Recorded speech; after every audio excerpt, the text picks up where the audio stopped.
Oke, di sini saya akan menjelaskan bagian biografi Imam Al-Baqillani dan Imam Al-Ghazali. Yang pertama yaitu Imam Al-Baqillani. Imam Al-Baqillani memiliki nama lengkap Abu Bakar Muhammad ibni Al-Thayyib ibni Muhammad ibni Ja'far Al-Baqillani. Dia lahir di kota Basrah di Irak pada tahun 330 Hijriah atau 950 Masehi. Al-Baqillani tumbuh di lingkungan ilmiah di Basrah, kemudian ia melanjutkan pendidikannya di Baghdad yang pada saat itu menjadi peradaban intelektual Islam. Nah, Al-Baqillani di Baghdad belajar ilmu kalam pada muridnya Al-Ash'ari seperti Abu Al-Hasan Al-Bahili serta Ibni Mujahid At-Ta'i. Al-Baqillani dikenal sebagai pembela kalam sunni. Dia juga diberi gelar seperti lisan al-ummah, lisannya para umat, as-Syekh al-Sunnah, gurunya para sunnah, serta Nasir al-Islam, tolong Islam.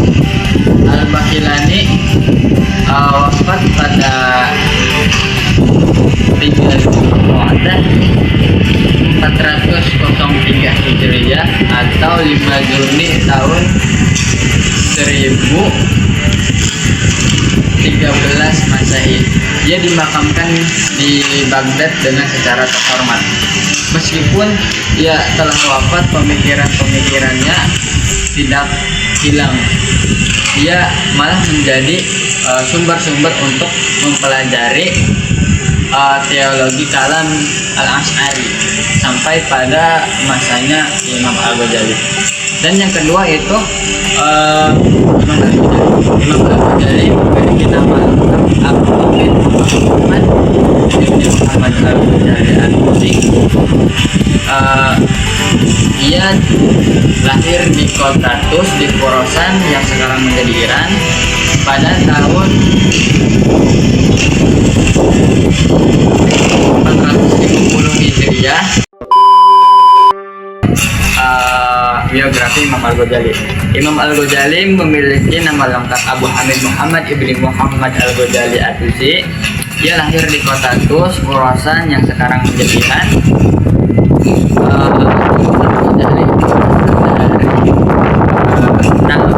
Asal dari asal keluarganya atau dari pekerjaan anak ayahnya sebagai pengrajin paper. Dalam bahasa Arab itu bojal. Nah, ketika Al-Ghazali kecil, ayahnya wafat, kemudian ia diasuh oleh sahabat ayahnya yang menjadi seorang sufi yang saleh.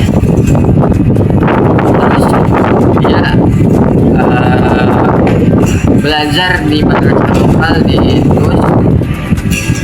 Kemudian dia dilanjutkan ke Naisabur untuk mencari yang atas kepandaiannya ia dikenal luas dan diundang oleh Perdana Menteri untuk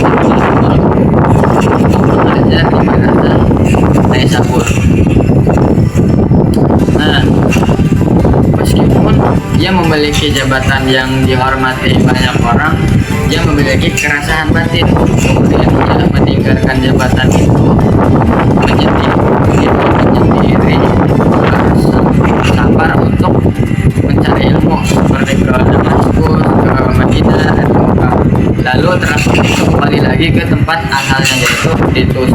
Ia kemudian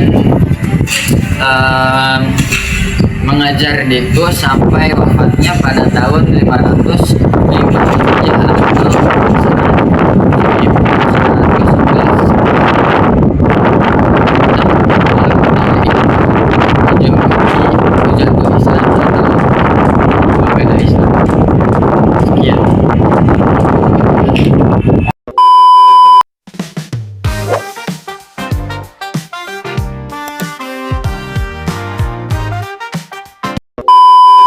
Pemikiran Al-Baqillani dan Al-Ghazali.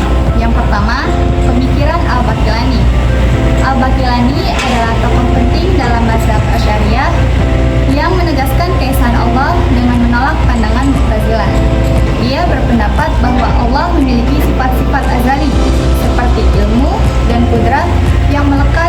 tidak terpisah dari zatnya. Dalam pandangannya, Al-Quran adalah kalam Allah yang qadim, bukan makhluk. Dalam hal perbuatan manusia, Al-Baqilani menegaskan bahwa manusia berusaha atau kasab, tetapi kekuasaan sepenuhnya tetap milik Allah. Ia juga menegaskan bahwa manusia yang beriman dapat melihat Allah di akhirat tanpa mengetahui bagaimana hakikatnya. 2. Pemikiran Al-Ghazali. Al-Ghazali melanjutkan tradisi pemikiran Asy'ariyah dengan memberikan keseimbangan antara akal dan wahyu. Baginya, akal adalah untuk mengetahui syariat, tetapi wahyu tetap menjadi sumber kebenaran tertinggi. Dalam bidang teologi, Al-Ghazali mempertahankan ajaran khas, sifat Allah dan keyakinan ru'yatullah, namun dengan pendekatan yang lebih spiritual dan sufistik.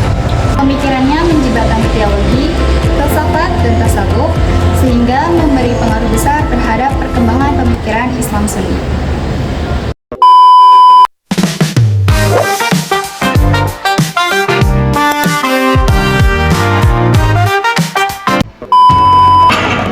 Di sini saya akan menjelaskan tentang pokok ajaran Sunni Al-Baqilani dan Sunni Al-Ghazali. Yang pertama yaitu ada pokok ajaran Sunni Al-Baqilani, yaitu tauhid dan sifat-sifat Allah bersifat qadim dan melekat pada zatnya.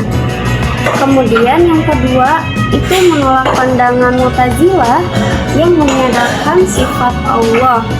Yang ketiga ada Nabi itu diutus untuk memberi wahyu, kemudian mukjizat untuk sebagai bukti kerasulan.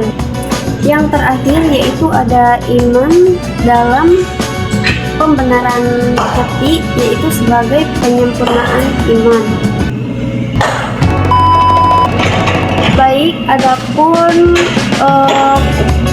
ajaran pokok tentang Al-Ghazali. Yang pertama yaitu tauhid tidak hanya rasional tetapi juga spiritual, yaitu kesadaran tentang keesaan Allah. Yang kedua, akal dan wahyu itu harus seimbang, tetapi lebih mengutamakan wahyu karena wahyu merupakan sumber kebenaran tertinggi.